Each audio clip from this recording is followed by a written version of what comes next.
그리고 그렇게 해서 연습을 끝내고 무대로 올라갔을 때 관객 여러분들은 과연 어떤 평가를 내려주실까요?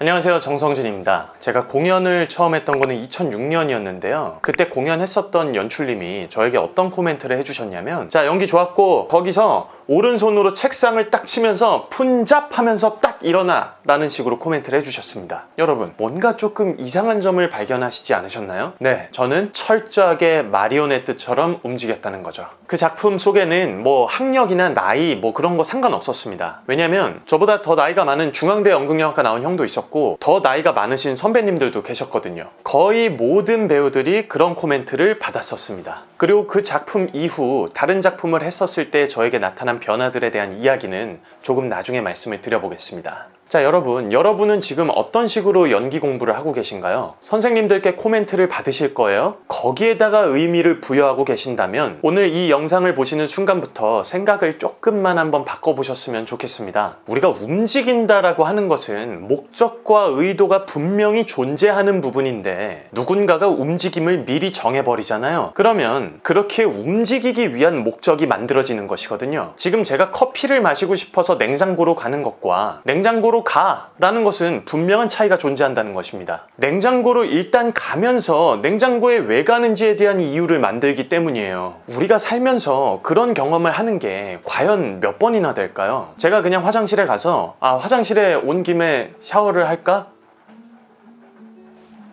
자, 그러면 학원이나 선생님들은 왜 이렇게 코멘트를 해주시는 걸까요? 그건 우리가 바라보는 이들 앞에서 충분히 설득력 있는 연기를 펼치지 못했기 때문입니다. 만약에 그렇다면 앞에 있는 코치진 입장에서는 직접적인 개입을 할 수밖에 없는 것이죠. 여러분이 어떤 연습을 하고 계신지 충분히 생각을 해보셔야 되는 게 뭐냐면 선생님이 짜주신 동선대로 움직이고 제스처를 하면서 반복적으로 대사를 연습한다. 만약에 이렇게 된다면 배우가 연기 연습을 하고 있다라고는 생각하기가 조금 어려울 것 같습니다. 분명히 이 반복이라는 것은 연습에 포함되는 것이기도 하지만 때로는 독이 되기도 하거든요. 이 스타니슬랍스키의 저서를 찾아보면 자신이 익숙하다고 여겨지는 공간에서 반복적인 행위를 하지 말고 낯선 공간에 가서 자신의 연기를 펼쳐보라는 이야기를 합니다. 이처럼 우리는 과연 이게 정답일까?에 대해서 계속해서 고민을 해봐야 된다는 것이죠. 선생님의 코멘트를 받아들여서 연기하는 게 틀렸다는 이야기라는 게 절대 아닙니다. 선생님의 코멘트대로만 하고 있는 우리의 연기를 조금 더 발전시키기 위해서 내가 분석한 캐릭터와 그 캐릭터가 가지고 있는 감정, 목적, 의도가 분명히 있어야 한다는 것이죠. 그렇게 해서 앞에서 주신 코멘트와 본인의 해석을 더 정밀하게 섞어서 요리를 만들고 앞에다가 내놨을 때 앞에 있는 사람들이 만족을 한다면 우리는 한층 더 성장할 수 있다는 생각이 듭니다. 저 역시도 그런 배우가 되기 위해서 노력을 계속해서 하고 있고요. 저를 통해서 공부하고 있는 저희 멤버들에게도 제가 항상 이야기를 해주는 거는 남들과 다르게 움직여라 라는 말을 자주 합니다. 자, 이것은 일종의 능동성과도 조금 연결이 되는 이야기인데요. 이 능동적인 사고방식을 가지고 있는 사람들의 특징은 약간은 충동적인 사고방식을 조금은 지니고 있다는 생각이 듭니다. 내가 스스로 캐릭터를 창조하거나 설득력 있는 연기를 너무 보여주지 못해서 전문가의 개입이 들어왔을 때 그것조차 받아들이지 못하는 사람들이 있습니다.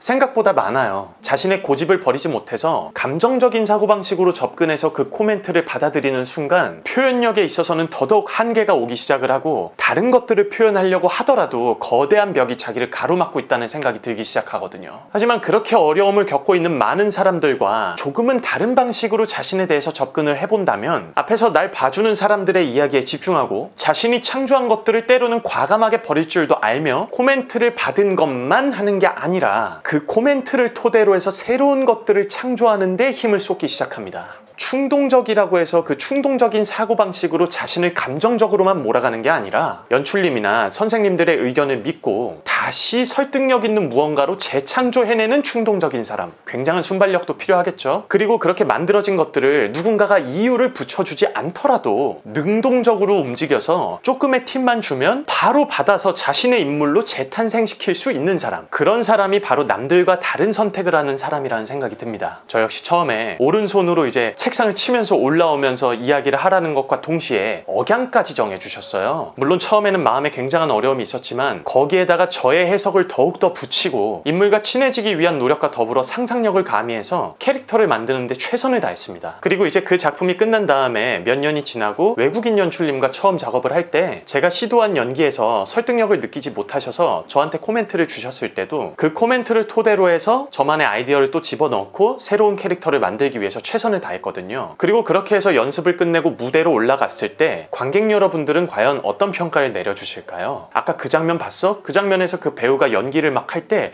그 연기의 연출이 너무 훌륭하더라 라는 말씀을 저는 이때 동안은 일단 들어본 적이 없습니다. 그 배우에 대해서 인상적이었다고 말씀을 해주시죠. 자, 그럼 이 이야기를 공연을 하는 배우가 아니라 입시를 보는 사람들이라면 어떻게 해석을 하면 좋을까요? 선생님들의 코멘트를 받아들이고 자신들의 해석을 더욱더 섞어서 코멘트대로만 움직이는 게 아니라 자신의 해석을 가지고 설득력 있는 연기를 계속해서 만들고 다듬어서 시험장으로 가지고 갔을 때 앞에 있는 심사위원들이 그걸 보시면서 야, 너 그 연기에서 선생님이 참 지도를 잘해주셨다 이런 이야기를 들을 가능성은 상당히 희박할 겁니다. 물론 연기 얼마나 배웠어요? 라는 질문을 통해서 경력이 조금 오래되신 분들은 체계적으로 뭔가 교육을 잘 받아왔구나 라는 생각을 하고 경력이 그렇게 길지 않다면은 본인들의 가능성에 대해서 더욱더 높게 평가를 해주시겠죠. 우리가 연기를 딱 마쳤을 때 어떤 코멘트를 받는다면 내 부족함을 지적받는 것 같아서 마음이 조금 어려울 수 있지만 반드시 그 코멘트를 토대로 해서 나의 해석과 더불어서 다시 한번 힘을 내야 된다는 것을 잊지 마세요. 만약에 그렇게 하지 못하신다면 여러분들은 마리오네트가 될 수밖에 없습니다. 움직임을 정해놓고 그 다음에 이유를 찾게 되는 말도 안 되는 상황이 발생하는 거죠. 그 이유도 본인이 만들 수 있지만